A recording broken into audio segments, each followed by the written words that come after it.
World economic forum की तरफ से रिपोर्ट आई है, ग्लोबल रिस्क रिपोर्ट, जिसमें ये कहा गया है अगर यही सिचुएशन रही पाकिस्तान में तो अल्लाह ना करे पाकिस्तान कोलैप्स कर जाएगा। इस मुल्क को करप्शन की बीमारी है, नाइंसाफी की बीमारी है, कर्जे लेकर खा जाने की बीमारी है, एक दूसरे को बर्दाश्त न करने की बीमारी है, सियासी अदम इस्तेहकाम में रहने की बीमारी है, इल्जामात की बीमारी है, नाइंसाफी की बीमारी है। बहुत ही अफसोसनाक वाकया टंडुअल यार में हुआ, जहां पे 5 बच्चों के माँ बाप ने गुर्बत से तंग आकर और इस बात से तंग आकर कि उनके पास इतने वसाइल नहीं थे कि बच्चों को खाना भी खिला सकें, खुदकुशी कर ली।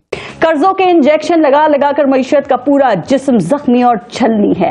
अब हाल ये हो गया है कि कर्जों के इंजेक्शन मिलना भी बंद हो रहे हैं। सेकेंडली, श्रीलंका जब डिफॉल्ट किया उसे इंडिया ने सपोर्ट किया।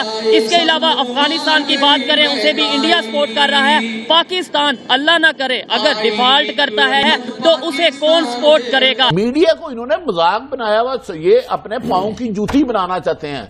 मैं बता दूं, जितने बढ़ते लगड़ बगड़ अपने पास बैठा ले।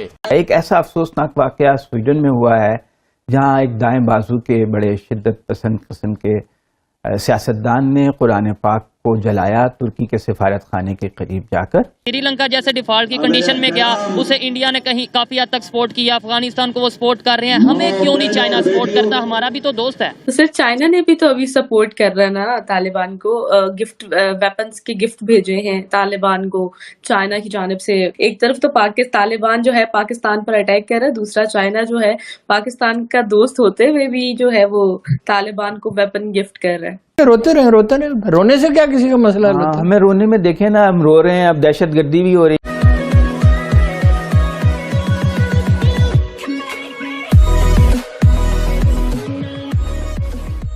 नमस्कार दोस्तों, पाकिस्तान को अभी अच्छा नहीं लग रहा कि भाई चाइना जो है वो तालिबानों को वेपन्स या फिर कहीं के हथियार जो है वो सप्लाई कर रहा है। अब देखिए, यहाँ पर चाइना वहां जाएगा जहां अमेरिका के डिस्प्यूट होंगे। चाइना वहां पर जाएगा जहां पर उसको थोड़ी सी भी स्पेस मिले।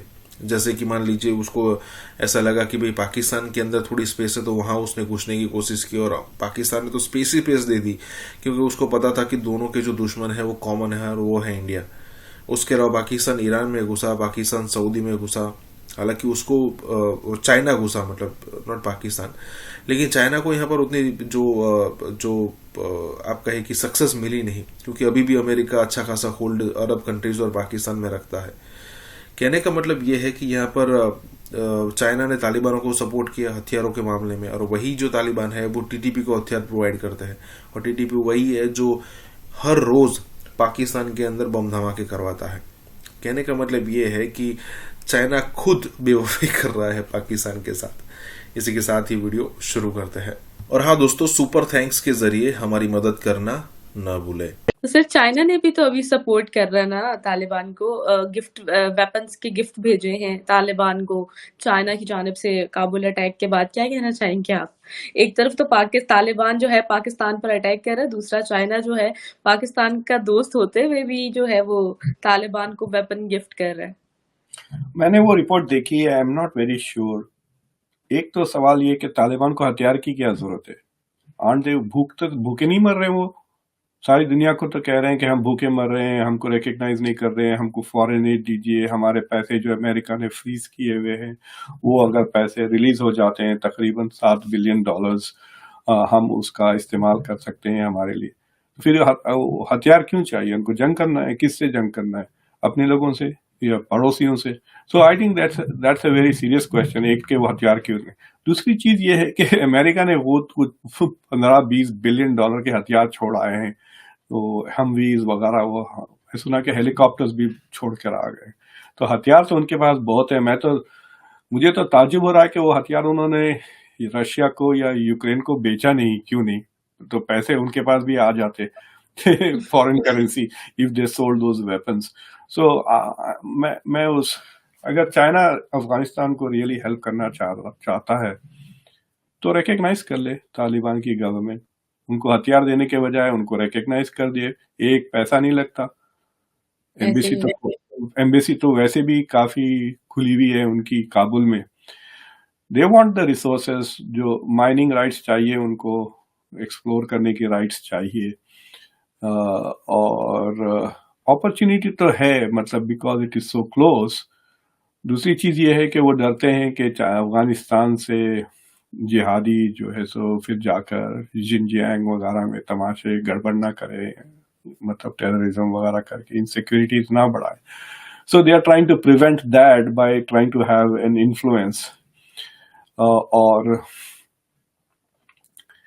पाकिस्तान, आई थिंक पाकिस्तान और चाइना के ताल्लुकात are now less friendly than they were. आपको पता है कि पाकिस्तान के एक वो हाफिज सईद के जो ब्रदर इन लॉ थे, उनके ऊपर चाइना ने होल्ड लगा रखा था, जो चाइना ने जी हाँ, तो लिफ्ट कर दिया चाइना ने. तो आपके पास और एक ऑफिशियल इंटरनेशनल टेररिस्ट है, राइट? तो उसको क्यों नहीं पकड़ के हैंड ओवर कर देते हैं वो लोग? मतलब आई डोंट अंडरस्टैंड क्यों पाल रखा है ये टेररिस्ट को. सो बट एनीवे, वो चाइना ने होल्ड निकाल दिया है. और इस तरह के और 2-3 पता नहीं कितने होल्ड्स हैं. That is clearly an act that is not in the interest of Pakistan ना. तो चाइना ने आपको वहां पर भी अबैंडन कर दिया. सो जैसा मैंने पहले भी कहा था कि कई किस्म के खतरे वाले बादल मंडरा रहे हैं. अनफॉर्चुनेटली आपके दोनों लीडर्स, इमरान खान को ले लें या शहबाज शरीफ को ले लें, इनकी बस की बात नहीं है to handle this situation. They can not handle, vision ही नहीं है.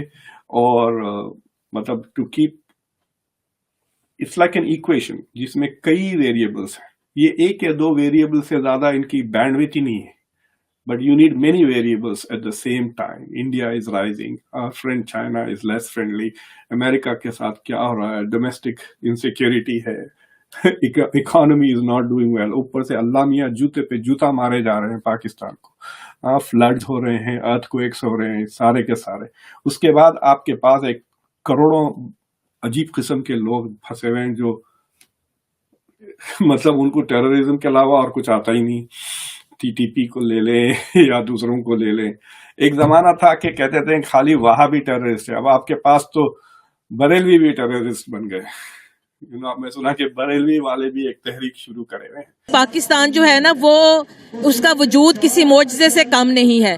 ये हकीकत है कि इस वक्त पूरे पाकिस्तान में प्रोटेस्ट हो रहा है. ग्वादर के अंदर हक दो ग्वादर तहरीक चल रही है. दबाया जा रहा है, कवर नहीं किया. हाँ जी, हक दो ग्वादर तहरीक जारी है. और वो तहरीक क्या है? वो लोग अपने हकूक मांग रहे हैं. तो इसलिए हम इस बात को, और पूरा पाकिस्तान, महंगाई से तो पूरा पाकिस्तान मुतासिर है. और जो मईशत का इस वक्त हाल है, वो इसका हल ये है कि सूद से पाक जो है वो निज़ाम लाया जाए. और इस्लाम का जो निज़ाम है, इस्लाम जो निज़ाम हुकूमत बताता है, जो वो तरीका बताता है, उस तरीके के ऊपर हम चलेंगे तो इंशाअल्लाह ताला कोलैप्स नहीं हो सकता. इस्लाम ने एक ऐसा सिस्टम बना के दिया है और वो अल्लाह ताला का बनाया हुआ सिस्टम है, वो कोलैप्स नहीं हो सकता. इस वक्त ज़रूरत है कि पाकिस्तान जैसे मुल्क को, अल्लाह ताला ने पाकिस्तान को जो कुछ दिया है, दुनिया में बहुत सारे ममालिक में वो सब कुछ नहीं है. देखिए यहाँ पर अगर हम सी पैक को ही देख लें तो वो अल्लाह ताला ने, अगर बात करें तो डीप सी की शक्ल में एक हमारे पास एक वसाइल का बहुत बड़ा एक जखीरा मौजूद है. असल में यहाँ पर लीडरशिप की कमी है. लीडरशिप आनी चाहिए, ईमानदार, जो करप्शन करने वाली ना हो, जो लोगों को डिलीवर करने वाली हो. अच्छा, बलोचिस्तान में जो प्रोटेस्ट हो रहा है, कुछ लोग ये कह रहे हैं ये तो इंडिया के कहने पर वहाँ पे प्रोटेस्ट किया जाता है, इस तरीके से कहा जाता है, यानी महंगाई के खिलाफ भी जो बोलेगा उसे भी हम एजेंडा बना देते हैं. आप अगर यहाँ पंजाब में और में बैठी हैं, आप भी क्या इंडिया के कहने पर? देखिए, मैं सबसे पहले आपको ये बात बताऊं, मैं साबका मेंबर हूँ सूबाई असम्बली बलोचिस्तान की, ठीक है. और वहाँ पर जो प्रोटेस्ट हो रहा है वो इंडिया के कहने पे नहीं हो रहा. और जो लोग प्रोटेस्ट कर रहे हैं वो वहाँ के बलोच हैं. और वो प्रोटेस्ट इसलिए कर रहे हैं कि देखें, उनको एक सदियों से एक ट्रेड जारी थी, जो बॉर्डर का एरिया है ईरान का, वहाँ पर तजारत होती थी, वो तजारत बंद की गई. वहाँ के जो माहीगीर हैं उनका जरिया माश क्या, मछली पकड़ना. और उनकी मछलियों को जो वो पकड़ते थे वो बड़े बड़े ट्रालर आकर पकड़ रहे हैं. उनकी रोजी रोटी बल्कि समंदरी हयात को बर्बाद किया जा रहा है, उसको खत्म किया जा रहा है. चाइना वहाँ पे आके बिल्डिंग्स वगैरह बना रहे हैं और उनके एरिया को कैप्चर कर रहे हैं. जब आप किसी जगह की तरक्की चाहते हैं तो वहाँ के आम आदमी की भी तरक्की होनी चाहिए.